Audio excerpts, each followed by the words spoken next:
Kabaho iki kalang presteri kabay kau kapalang ko dote ko kaya hen ang koy ni. Semua ke kawas yang ke fanau ha kolo to kai kolos. Sas maka kolo ben pode ka ma sunrise ya ang koy ni. Ata lunga e kau ka te ta ha e fanau e putay ta lo. Ko ka ora ni kau mo e ta lunga. Ko fil be o sen kwa ka to moli. Ko fatata ko ata o ta la mo fua. O mau he tamai koin. Ko kau nanga Maria telefoni. Ko e fau na wina ai fau ni he tau fa no e ako kristu mala mani. Kau ma fo he tau fa no e si. Te o ke tonu be he ahoni. Ahoni o e fia aho e fa fetai aho o e tuporia. Na ho ban ke aje fasi. Ay, tumatang mo. Pagkahenang ikuotao, ako siya vete manadu, kahahiba fituanu, kahoy makakel-kelwe falalu, may kisipite kihafonua, wahua tufau.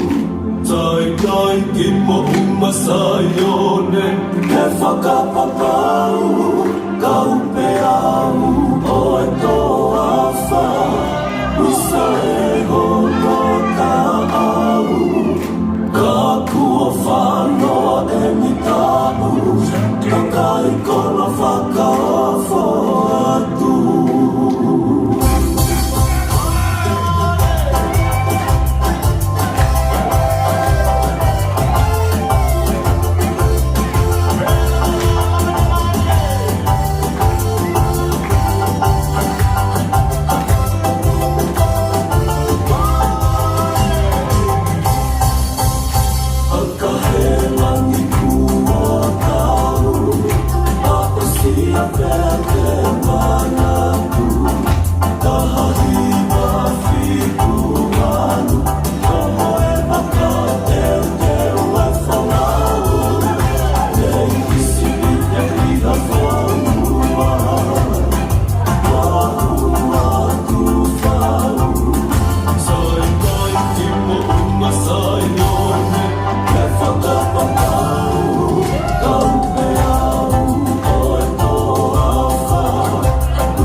Thank you.